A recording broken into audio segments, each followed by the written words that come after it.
Homme de Dieu, mon père spirituel, celui même qui m'a envoyé ici à Bleulequin et que j'ai croisé maman Géné qui a fait l'œuvre de Dieu avec moi jusqu'à aujourd'hui, il s'est déplacé lui-même pour venir donner un message. Donc, sans plus tarder, je vais lui laisser le micro. C'est l'apôtre Melchisedec Ange Zopo. Voilà, c'est le fondateur des églises en Dieu Messie. Et Dieu a permis aujourd'hui qu'il soit avec nous. Il ne sera pas long, il va prendre quelques 30 minutes pour nous donner une exhortation. Et après quoi, nous allons faire notre don et vous laisser le micro. Que le Seigneur bénisse tous les enfants de Dieu ici présents. Avant de commencer, d'abord, j'aimerais apporter les condoléances de toute l'église, même ici de Côte d'Ivoire, à la famille endeuillée. Avant tout propos, j'aimerais d'abord lire Jean chapitre 11, à partir du verset 17. La Bible dit ceci: Jésus étant arrivé, trouva que Lazare était déjà depuis 4 jours dans le sépulcre. Je ne serai pas long parce que nous avons un temps réduit. Mais j'aimerais toucher le cœur de quelqu'un qui est actuellement en train de pleurer. Parce que la personne qui est partie, Tarou Geneviève, est une femme, est une lionne. Parce que je l'ai vue. J'ai prié pour elle.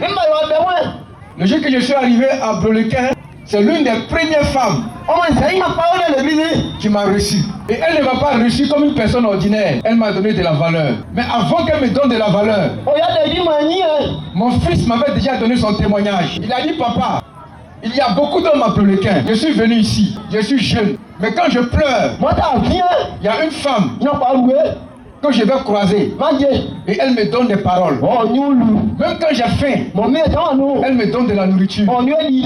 Que c'est elle qui est devant toi.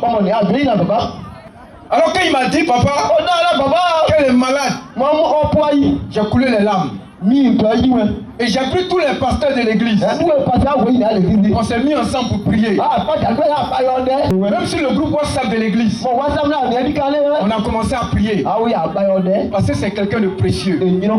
La Bible dit que Jésus avait un ami qu'on appelait Lazare. Et Lazare est mort. Ils sont venus dire à Jésus que ton ami Lazare est mort. Tout le monde pleurait. Mais Jésus s'est replié. Au lieu d'aller voir son ami, il a fait 4 jours d'abord. Lorsque quelqu'un décède, même son ennemi peut pleurer. Même son sorcier peut pleurer. Celui qui connaît la valeur de la personne, il a une manière de pleurer.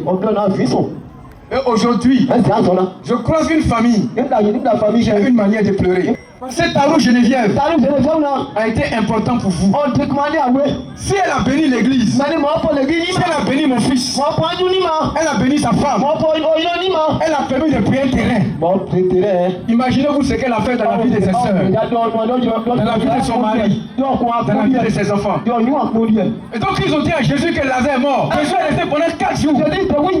J'ai demandé: Seigneur, pourquoi toi, le grand Dieu, tu peux faire un deuil? Tu es capable de dire à Lazare: Lazare sort, et Lazare ressuscite. Mais pourquoi tu as pleuré?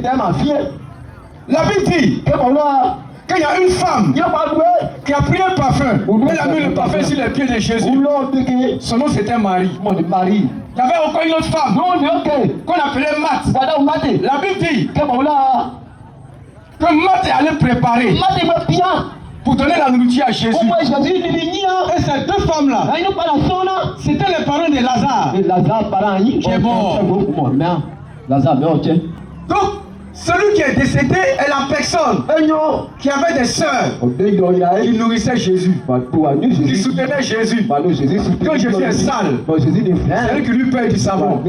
Quand Jésus pleure, c'est elle qui le réconforte. Quand Jésus est en deuil, c'est elle qui vient le soutenir. Quand il fouille dans la Bible, Jésus n'appelle pas tout le monde mon ami, mais Jésus a appelé Lazare mon ami. Il y a les amis de Tarou Geneviève ici. Ils savent ce qu'elle a fait dans la vie. Quand tu étais en deuil, elle était là.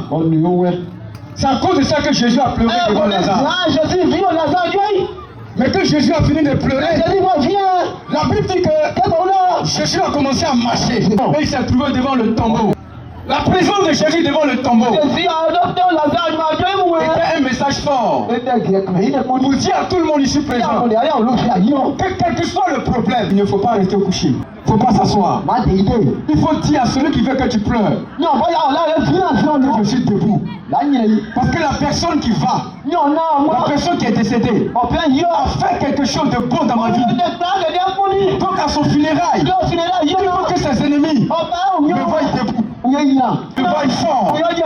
Alors je suis venu avec un message pour dire à tous les parents, Carou Geneviève, c'est sûr en Christ, pour dire à son pasteur, il faut être debout. Jésus a pleuré, mais arrivé un moment, il a marché pour aller. Pour dire à Lucifer, c'est vrai, peut-être que dans le monde de la sorcellerie, peut-être que dans cette maison qui était contre la famille de Geneviève, quelqu'un doit les dire là-bas. Ce matin, je vais donner la force à quelqu'un. Je vais donner la force à son mari. Je vais donner la force à ses soeurs. Je vais donner la force à ses enfants. Je vais donner la force à sa famille. Je vais donner la force à son village. Je vais donner la force à son quartier. Je vais donner la force à Blolequin. Pour dire que Jésus est là. Vous savez, de nos jours, il est facile d'être chrétien, mais il n'est pas facile de finir sa vie en tant que chrétien. Beaucoup ont commencé, ils se sont arrêtés. Mais Carou Geneviève, elle a commencé et elle a terminé. Et où elle est aujourd'hui? C'est dans un environnement où il y a les anges avec elle, où Jésus est avec elle. Pourquoi? Parce que l'église Mieux Messie ne l'a jamais abandonnée dans cette maladie-là. Elle était dans la présence de Dieu. Elle était dans l'onction de Dieu. Elle a vu autour d'elle l'amour de son mari, l'amour de ses parents, l'amour de l'église. Votre femme, votre soeur n'est pas partie avec des larmes, mais elle est partie avec l'espérance qu'il y a des gens qui l'ont aimé, il y a des gens qui l'ont soutenu. Même quand il ne pouvait plus parler, Dieu était avec elle. Aujourd'hui, c'est un message. Ton dessert nous enseigne tous.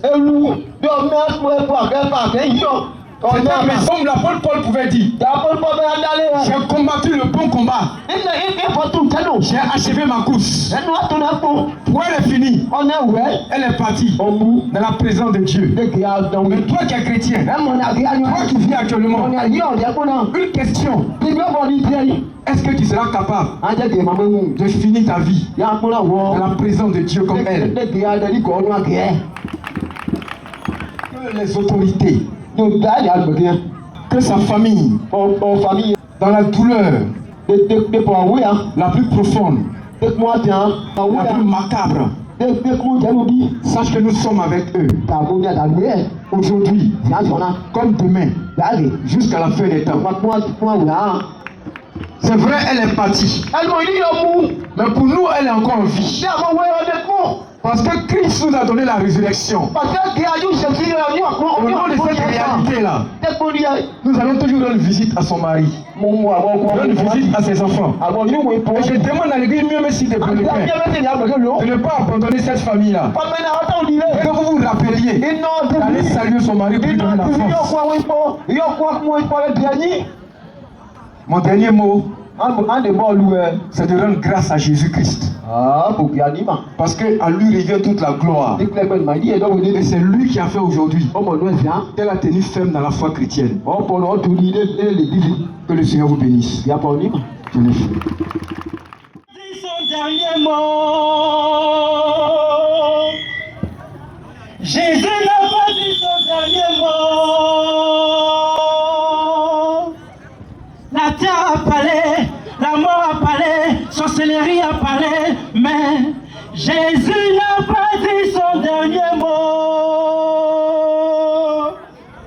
Jésus, oh, tu es vivant. Oh mon Jésus, oh, tu es vivant. Jésus. Ah Jésus, oh, tu es vivant. Ah Jésus, oh, tu es vivant. Jésus, oh, tu es vivant. Jésus, oh, Jésus, oh, tu es vivant. Pour mon mariage, là, tu es vivant. Pour mon jeune, là, tu es vivant. Pour maman Geneviève, tu es vivant. Pour son mari, là, tu es vivant. Pour sa famille, là, tu es vivant. Jésus, oh, Jésus, oh, mon Jésus, oh, tu es vivant. Ah, Jésus, oh, tu es vivant. Oh, Jésus, oh, tu es vivant. Ta maman, ta maman, ma Dieu. Oh, Jésus, Dieu de maman.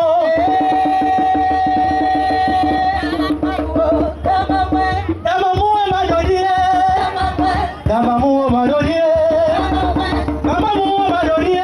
Gloire à Jésus. Alléluia. Vraiment, nous sommes bénis. Nous sommes bénis.